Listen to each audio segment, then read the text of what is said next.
Hi friends, welcome to Prerana and Sadhana class. ఈరోజు మనం మన ప్రభుత్వాల గురించి ఒకసారి తెలుసుకుందాం. అంతకంటే ముందు ఒక చిన్న మోటివేషన్. ఈ మధ్యకాలంలో సివిల్స్ కొట్టిన వాళ్ళు అందరూ కూడా, సాధించిన వాళ్ళందరూ కూడా గొప్ప వాళ్ళు ఏం కాదు. చాలా పేదరికంలో పుట్టిన వాళ్ళు కూడా, గుడిసెలలో ఉంటూ, అదేవిధంగా అమ్మా నాన్న లేని వాళ్ళు కూడా ఎంతో గొప్ప స్థాయిని సాధించడం జరిగింది. అది మీ అందరికీ తెలిసిన విషయమే. మనం ఎక్కడ పుట్టాము అనేది కాదు, మనం ఏ స్థాయిలో ఉన్నామనేది ముఖ్యం. ఏ స్థాయికి చేరుకోవాలనేది మీ చేతుల్లోనే ఉంది ఫ్రెండ్స్. కాబట్టి తప్పకుండా ఈ వీడియోస్నే కాకుండా మీ హార్డ్ వర్క్ అనేది ఉంటేనే ఖచ్చితంగా మీరు ముందంజలో ఉంటారు. ఈ పోటీ ప్రపంచంలో ముందుకు వెళ్ళాలి అంటే ఖచ్చితంగా చదువుతూనే ఉండాలి. ఏ క్షణాన్ని కూడా వేస్ట్ చేయకుండా మీ యొక్క విలువైన సమయాన్ని యూజ్ చేస్తూ ముందుకు వెళ్తారని ఆశిస్తున్నాను ఫ్రెండ్స్. ఓకే ఫ్రెండ్స్, అయితే మన ప్రభుత్వాల గురించి ఒకసారి చూద్దాం. స్థానిక స్వపరిపాలన సంస్థలు, వీటిని భారతదేశంలో క్షేత్రస్థాయి స్థానిక ప్రభుత్వ విభాగాలను బలోపేతం చేయడానికి 73, 74 రాజ్యాంగ సవరణ చట్టాలు 1992 ఎంతో దోహదపడుతున్నాయి. అయితే 73, 74 చాలా ఇంపార్టెంట్ ఫ్రెండ్స్. ఇది 73, 74 73వ రాజ్యాంగ సవరణ చట్టం ప్రకారం గ్రామీణ స్థానిక ప్రభుత్వాల గురించి, పంచాయతీరాజ్ సంస్థల గురించి వివరిస్తుంది. అయితే మరి 74వ రాజ్యాంగ సవరణ చట్టం అనేది పట్టణ స్థానిక ప్రభుత్వాల గురించి, పురపాలక నగరపాలక సంస్థల గురించి వివరిస్తుంది. ఈ రెండు సవరణ చట్టాలు కూడా 1993లో అమల్లోనికి వచ్చాయి.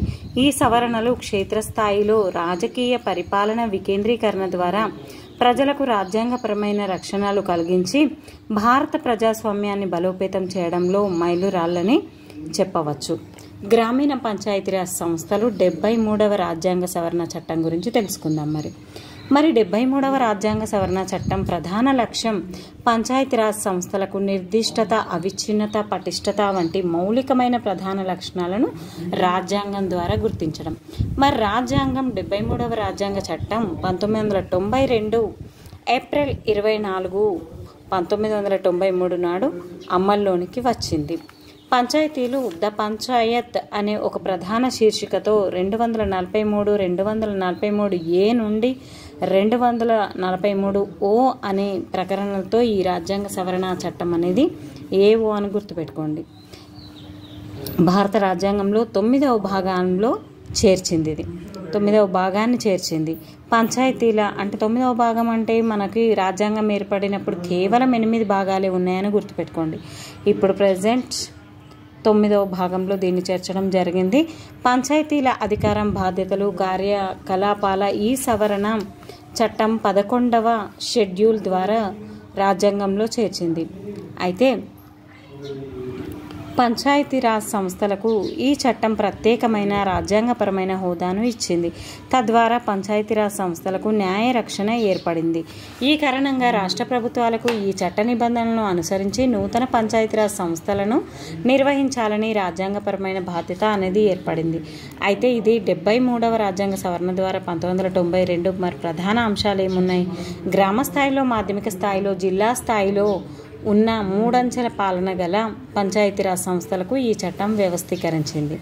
అయితే దీంట్లో చట్ట ప్రధాన అంశాలు ఏంటంటే 243వ ప్రకరణ ప్రకారం గ్రామసభ, పంచాయతీ, జిల్లా మొదలైన అనేక పదాలను ఈ చట్టంలో వివిధ సందర్భాల్లో వాడడం అనేది జరిగింది. 243 ప్రకారం 243A ప్రకారం ఏంటంటే గ్రామ సభ చట్టం ప్రకారం గ్రామ స్థాయిలో ఒక గ్రామ సభ ఉంటుంది అని చెప్పడం జరిగింది. పంచాయతీ వ్యవస్థ అనేది 243Bలో ఉంది. గ్రామ స్థాయి, మాధ్యమిక మండల స్థాయి, జిల్లా స్థాయి అని ఉంది. పంచాయతీ నిర్మాణం 243C ప్రకారం ఉంది ఫ్రెండ్స్. అంతేకాకుండా సీట్ల రిజర్వేషన్లు 243D ప్రకారం, అంటే షెడ్యూల్ కులాలు, షెడ్యూల్ తెగల ప్రజాప్రతినిధులకు పంచాయతీలలో వారి జనాభాను బట్టి సీట్ల రిజర్వేషన్లు ఉండాలని D ప్రకారం, అలాగే 1/3 వంతుకు మించకుండా మహిళలకు రిజర్వేషన్ కేటాయించాలని చట్టం పేర్కొంది. దేని ద్వారా పేర్కొంది అంటే D అని అనుకోండి. షెడ్యూల్ డి అనేది చేస్తాం కదా మనం, అట్లా 1/3 వంతు మహిళలకు అని గుర్తుంచుకోండి ఫ్రెండ్స్.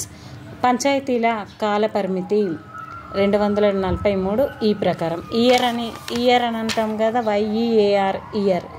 ఇందులో ఉన్న ఈని ఈ అనుకొని గుర్తుపెట్టుకోండి. ఈ చట్టం ప్రకారం పంచాయతీల కాలపరిమితి 5 సంవత్సరాలు. కాలపరిమితి ముందే ఒకవేళ రద్దయితే వాటికి ఎన్నికలు నిర్వహించాల్సి ఉంటుంది. అర్హతలు అనర్హతలు 243 F ప్రకారం ఈ చట్టం పంచాయతీ సంస్థలకు అర్హతలకు అనర్హతలు ఎవరనేది గుర్తిస్తుంది. అధికారాలు విధులు 243 G. అధికారం ఉంటేనే కదా జీ అని మాట్లాడుతూ ఉంటాం. ఆ ఓజీ అనుకుంటే ఇట్లా జీ అని గుర్తుపెట్టుకోండి. 11వ షెడ్యూల్ ద్వారా 29 అంశాలతో పంచాయతీ కార్యవర్గం చట్టం పంచాయతీ 29 అంశాలు. జీ ఆదాయ వనరులు 243 H. ఆదాయం వనరులు హెచ్ ప్రకారం హెచ్చు తగ్గులు అవుతూ ఉంటాయి కదా. ఆదాయం వనరులు అనేది హెచ్చు తగ్గులు హెచ్ అని గుర్తుపెట్టుకోండి. పంచాయతీ సంస్థలకు గల వివిధ ఆదాయ వనరుల గురించి ఈ చట్టం పేర్కొనడం జరిగింది. కేంద్ర రాష్ట్ర ప్రభుత్వాలు గ్రాంట్లు పన్నుల ద్వారా ఆదాయం, భవనాల అద్దె మొదలైన వాటి ద్వారా ఈ సంస్థలు ఆదాయ వనరులను పొందుతాయి. ఇందాక అర్థమైంది కదా ఫ్రెండ్స్. హెచ్చు తగ్గులు, అర్హతలు ఎఫ్ ప్రకారం, అనర్హతలు ఏంటి ఎఫ్. పంచాయతీల కాలపరిమితి ఈ ఇయర్ అని గుర్తుపెట్టుకోమన్నాను. డీల్ చేసుకోవడం డి, కులాలకింత తెగలకింత ఇట్లా గుర్తుపెట్టుకోండి ఫ్రెండ్స్. ఆర్థిక సంఘం 243 ఐ అంటే ఇంట్రెస్ట్. ఇట్లా ఆర్థికంగా బాగుంటేనే కదా మనం ఇంట్రెస్ట్ అనేది ఇస్తాం. అలా ఐ అని గుర్తుపెట్టుకోండి. పంచాయతీల ఆర్థిక స్థితి సమీక్షకై ఒక ఆర్థిక సంఘాన్ని చట్టం ఏర్పరిచి తగిన విధి విధానాలను పేర్కొంటుంది. నెక్స్ట్ ఫ్రెండ్స్, లెక్కల తనిఖీ ఖాతాలు 243 జే ప్రకారం. బాగా చేస్తే జై అని అంటాం కదా. పంచాయతీ పద్దులు వ్యయాలపై ఆడిటింగ్ జరపడానికి రాష్ట్ర ప్రభుత్వానికి తగిన అధికారం ఉంటుందని చట్టం పేర్కొంటుంది. రాష్ట్ర ఎన్నికల సంఘం 243 కే. వీళ్ళు ఎన్నికలలో బాగా గెలిస్తే కేకులు తినిపించుకుంటారు కదా, కే అని అనుకోండి. పంచాయతీ సంస్థలు ఎన్నికల నిర్వహణ, నియంత్రణ, పర్యవేక్షణ మొదలైన అధికారాలను రాష్ట్ర ఎన్నికల సంఘం కలిగి ఉందని ఈ చట్టం పేర్కొంటుంది. కేంద్ర పాలిత ప్రాంతాల్లో పంచాయతీలు 243 ఎల్. ఈ చట్టం ప్రకారం కేంద్ర పాలిత ప్రాంతాల్లో పంచాయతీలు 243 ఎల్ ప్రకారం.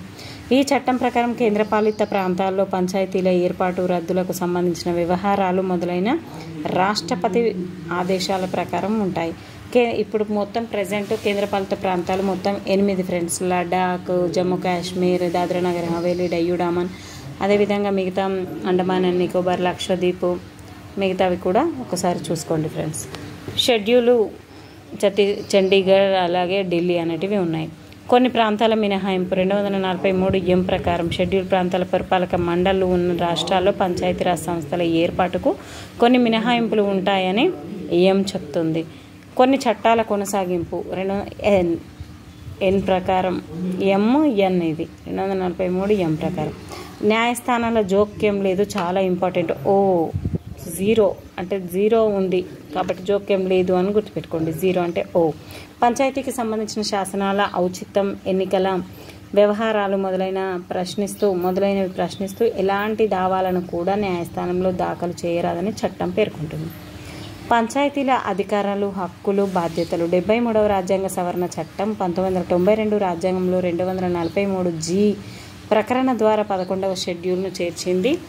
ఇందులో పంచాయతీ సంస్థల ప్రధాన విధులు, హక్కులు, అధికారాలు 29 ఉన్నాయి. ఈ 29 ఏంటనేది చాలా జనరల్గా ఉంటుంది. వ్యవసాయ విస్తరణ, భూసారాన్ని పెంపొందించడానికి చర్యలు తీసుకోవడం, భూ సంస్కరణ అమలు, చిన్న నీటిపారుదల, జంతువుల సంరక్షణ, కోళ్ల పెంపకం, పశు సంరక్షణ, అటవీ ఉత్పత్తులు, చిన్న తరహా పరిశ్రమలు, ఖాదీ, గ్రామీణ, ఈ విధంగా అన్నీ ఉన్నాయి ఫ్రెండ్స్. ఒక్కసారి చూడండి ఇక్కడ. అదేవిధంగా 29 వరకు ఇవి అంశాలు అనేటివి ఉన్నాయి. అనియత విద్యా గ్రంథాలయాలు, సాంస్కృతిక కార్యక్రమాలు, మార్కెట్ సంఘాలు, కుటుంబ సంక్షేమం, స్త్రీ శిశు సంక్షేమం, ఈ విధంగా ఇక్కడ ఇవ్వడం జరిగింది. గ్రామ పంచాయతీరాజ్ సంస్థలు మరి ఇప్పటివరకు చెప్పుకున్నట్టుగా 73వ రాజ్యాంగ సవరణ చట్టాన్ని అనుసరించి రాష్ట్రాల్లో గ్రామ పంచాయతీ, మండల పరిషత్, జిల్లా పరిషత్ అనేటివి ఉన్నాయి. మరి పంచాయతీరాజ్ సంస్థల్లో గ్రామ పంచాయతీ మూల స్తంభం వంటిది. సాధారణంగా ఒక గ్రామం లేదా కొన్ని చిన్న గ్రామాలు కలిసి గ్రామ పంచాయతీ ఏర్పడతాయి. ప్రధానంగా గ్రామ పంచాయతీలో 4 ప్రధాన అంశాలు ఉంటాయి. పంచాయతీ, సర్పంచ్, గ్రామ సభ, సెక్రటరీ. పంచాయతీ అనేది గ్రామ స్థాయిలో గ్రామ సంబంధ విషయాలపై చర్చా వేదికగా ఉంటుంది. సర్పంచ్, వార్డు సభ్యులు దీనిలో ఉంటారు. వీరిని గ్రామంలోని రిజిస్టర్ ఓటర్లు ప్రతి 5 ఏళ్లకు ఒకసారి ఎన్నుకోవడం జరుగుతుంది. సర్పంచ్ గ్రామ పంచాయతీ రాజకీయ కార్యనిర్వహణాధికారి, నిర్వాహక శాఖ అధిపతి. ఇతడు పంచాయతీ ఆమోదించిన తీర్మానాలు పర్యవేక్షిస్తాడు. ఈ విధంగా ఉంటాయి ఫ్రెండ్స్. ప్రధాన విధులు తాగునీరు, వ్యవసాయ విస్తరణ, నీటిపారుదల, పరిశుద్ధం ఇలాంటివన్నీ కూడా కల్పించాల్సి వస్తుంది. రాజ్యాంగంలో 11వ షెడ్యూల్లో గ్రామ పంచాయతీలకు గల అధికారాలు, విధులు ప్రస్తావించడం అనేది జరిగింది. మరి మండల పరిషత్ మాధ్యమిక స్థాయి వ్యవస్థ. సాధారణంగా ప్రజలకు అవసరమైన అభివృద్ధి సంక్షేమ విధులను నిర్వహించే బాధ్యత గ్రామ పంచాయతీది. అయితే మండల పరిషత్ అంటే ఏంటంటే పంచాయతీరాజ్ వ్యవస్థలో రెండవది మండల పరిషత్. దీనికి వివిధ రాష్ట్రాల్లో వివిధ పేర్లు ఉన్నాయి. కొన్ని పంచాయతీలను కలిపి మండల పరిషత్లుగా ఏర్పరుస్తారు. ఏ వ్యవస్థ చిన్న రాష్ట్రాల్లో ఉండకపోవచ్చు. ఈ వ్యవస్థ అనేది చిన్న రాష్ట్రాల్లో ఉండకపోవచ్చు. ఈ వ్యవస్థలోని ప్రధాన అంశాలు: మండల పరిషత్ ఇది శాసనబద్ధమైన సంస్థ. మండల పరిషత్ అధ్యక్షుడు, ఇతడు పరిషత్కు రాజకీయ అధిపతి. మండల పరిషత్ అభివృద్ధి అధికారి, ఇతడు పరిషత్కు పరిపాలనా అధిపతి. గ్రామ పంచాయతీ నిర్వహించే వివిధ కార్యకలాపాలను సమన్వయం చేసే ప్రధానమైన అధికారాలు మండల పరిషత్కు ఉంటాయి. చివరగా జిల్లా పరిషత్. పంచాయతీరాజ్ సంస్థల్లో జిల్లా పరిషత్ అత్యున్నత స్థాయి స్వపరిపాలనా సంస్థ. దీని పరిధి జిల్లా మొత్తం ఉంటుంది. అనేక రాష్ట్రాల్లో దీనికి వివిధ పేర్లు ఉంటాయి. జిల్లా పరిషత్లోని కొన్ని ప్రధాన అంశాలు: జిల్లా పరిషత్ ఇది శాసనపరమైన సంస్థ. జిల్లా చైర్మన్ రాజకీయ అధిపతి. జిల్లా మహాసభ సలహా సంస్థ. ముఖ్య కార్యనిర్వహణాధికారి పరిపాలనాధినేత. ఈ విధంగా మనకి ఇవ్వడం జరిగింది ఫ్రెండ్స్. అంతేకాకుండా నెక్స్ట్ 74వ రాజ్యాంగ సవరణ చట్టం ప్రకారం మనకు నగరపాలక సంస్థల గురించి ఉంది. 74వ రాజ్యాంగ సవరణ చట్టం 1992 ప్రధాన లక్ష్యం పట్టణ స్థాయి స్థానిక ప్రభుత్వాలకు రాజ్యాంగపరమైన హోదాను కలిగించి ప్రజాస్వామ్యాన్ని బలోపేతం చేయడం. మున్సిపాలిటీస్ అనే శీర్షికతో 9A భాగాన్ని ఈ చట్టం రాజ్యాంగంలో ఏర్పరిచారు. ఈ భాగంలో 18 ప్రకరణ అంశాలు, 243 ఓ తర్వాత వచ్చేది పి, కాబట్టి పి నుండి పీజీ అని గుర్తుపెట్టుకోండి. 243 2G వరకు, పి నుండి 2G వరకు ఉన్నాయి. మున్సిపాలిటీలు, అధికారాలు, విధులు మొత్తం 18 అంశాలు. అక్కడ 29 అంశాలు, ఇక్కడ 18 అంశాలు. 12వ షెడ్యూల్ను కూడా ఈ చట్టం రాజ్యాంగంలో చేర్చింది. అక్కడేమో 11వ షెడ్యూల్, ఇక్కడ 12వ షెడ్యూల్. ఈ విధంగా మనం కంపేర్ చేస్తూ చదువుకోవాలి ఫ్రెండ్స్. అంతేకాకుండా గ్రామ సభలను గురించి చోళుల కాలంలో ప్రస్తావించడం జరిగింది. నెక్స్ట్ పట్టణాల గురించి చెప్పడం మౌర్యుల కాలంలో పట్టణాల గురించి, పట్టణీకరణ గురించి చెప్పడం జరిగింది. మరి స్థానిక సంస్థల పితామహుడిగా మనం లార్డ్ రిప్పన్ గారిని పిలుస్తూ ఉంటాం. అయితే 74వ రాజ్యాంగ సవరణ చట్టం 1992 ఏర్పడక ముందు నగరపాలక సంస్థలు కొన్ని ఇబ్బందులను ఎదుర్కొన్నాయి. వీటిని అధిగమించడమే 74వ రాజ్యాంగ సవరణ చట్టం ప్రధాన లక్ష్యం అని పేర్కొనడం జరిగింది. అయితే 74వ రాజ్యాంగ సవరణ చట్టం 1992 రాష్ట్రపతి ఆమోదాన్ని ఏప్రిల్ 20, 1993 నాడు పొందింది. జూన్ 1, 1993 నాడు అది అమల్లోనికి రావడం అనేది జరిగింది. రాజ్యాంగం 74వ సవరణ చట్టం 1992 ప్రధాన అంశాలు ఏంటంటే ఇందులో రాజ్యాంగపరంగా బలపరచడానికి ఉద్దేశించబడింది. స్థానిక ప్రభుత్వాలను రాజ్యాంగపరంగా బలపరచడానికి. ఈ 2 సవరణలు చట్టాలలోని అనేక ప్రధాన అంశాలు ఒకే తీరులో ఉంటాయి. ఉదాహరణ ఎన్నికల అంశాలు, రిజర్వేషన్లు, ఎన్నికల కమిషన్లు, ఆర్థిక సంఘం మొదలైన 73, 74వ రాజ్యాంగ సవరణ చట్టంలో ఒకే తీరుగా కనిపిస్తాయి.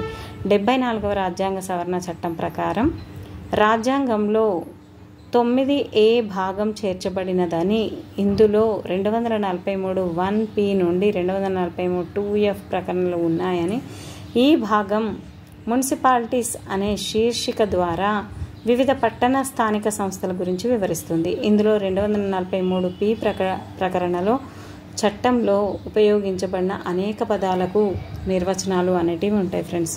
మున్సిపాలిటీ సంస్థ 243Q ప్రకారం, మున్సిపాలిటీలు నిర్మాణం QR ప్రకారం ఈ విధంగా ఇవ్వడం జరిగింది. మొత్తం మనకి ఇక్కడ ఇచ్చారు ఫ్రెండ్స్. సీట్ల రిజర్వేషన్లు ఏంటి, వార్డు కమిటీలు ఎవరు, మున్సిపాలిటీల పదవీ కాలం ఏంటి 243U ప్రకారం, అనర్హతలు ఏంటి V ప్రకారం, W ప్రకారం మున్సిపాలిటీల అధికారాలు, హక్కులు, బాధ్యతలు, ఆదాయ వనరులు మరియు X ప్రకారం వస్తాయి. ఈ విధంగా ఇక్కడ వరకు 17 వరకు ఇవ్వడం జరిగింది ఫ్రెండ్స్. ZG వరకు 243 ZG 12వ షెడ్యూల్ చేర్చింది. 18 అంశాలు ఉంటాయి మొత్తం. అయితే ఉదాహరణ పట్టణ స్థానిక ప్రభుత్వాలను బలోపేతం చేసే ఉద్దేశంతో 1870లో లార్డ్ మేయో ఒక తీర్మానాన్ని ప్రవేశపెట్టారు. వాస్తవానికి క్రీస్తు పూర్వం మౌర్యుల పరిపాలనా కాలం నుంచి పట్టణ స్థానిక ప్రభుత్వాలు భారతదేశంలో ఉండేవని తెలుస్తుంది. ఇందాక చెప్పాను కదా. అయితే గ్రామీణ ప్రాంతం అయితే మాత్రం చోళులు అని గుర్తుపెట్టుకోండి. నగరపాలక సంస్థలు. నగరపాలక సంస్థ ప్రథమ పౌరుడు మేయర్గా ఉంటాడు. సాధారణంగా 3 లక్షలు లేదా 4 లక్షల కంటే ఎక్కువ జనాభా ఉండి ₹1,00,00,000 కంటే ఎక్కువ ఆదాయం ఉంటే నగరపాలక సంస్థలు అని ఏర్పాటు చేయవచ్చు. ప్రస్తుత తెలంగాణ రాష్ట్రంలో 13 నగరాల్లో నగరపాలక సంస్థలు అనేటివి ఉన్నాయి. హైదరాబాద్, వరంగల్, రామగుండం, కరీంనగర్, ఖమ్మం, నిజామాబాద్, బోడుప్పల్, బండ్లగూడ, బడంగ్పేట్, జవహర్ నగర్, మీర్పేట్, నిజాంపేట్, ఫిర్జాదిగూడ ఈ విధంగా ఉన్నాయి ఫ్రెండ్స్. దీన్ని 12వ షెడ్యూల్లో మనకి ఇవ్వడం జరిగింది. కంటోన్మెంట్ బోర్డు చట్టాన్ని 1924లో రూపొందించారు. 2006లో ఈ చట్టానికి సవరణ అనేది చేశారు. సికింద్రాబాద్ ప్రాంత పరిసరాల్లో కంటోన్మెంట్ బోర్డు అనేది ఉంది ఫ్రెండ్స్. టౌన్షిప్ అనేది, పోర్ట్ ట్రస్ట్ అనేది ఈ విధంగా ఇక్కడ ఇచ్చారు. నెక్స్ట్ జిల్లా కలెక్టర్ వివిధ అధికారాలు ఏంటి, మరి ఆయన యొక్క విధులు ఏంటి అనేది ఉంది ఫ్రెండ్స్. నెక్స్ట్ ఓకే ఫ్రెండ్స్, మరి ఇక్కడ వరకు మనము 73, 74వ రాజ్యాంగ సవరణ గురించి స్పష్టంగా నేర్చుకున్నారు అని అనుకుంటున్నాను. ఓకే, మరొక క్లాస్లో మళ్ళీ కలుద్దాం. మీరు లైక్ చేస్తూ షేర్ చేయండి కంపల్సరీగా. మరి ఒక క్లాస్లో మళ్ళీ కలుద్దాం. Thank you friends. Thank you everyone. Keep smiling.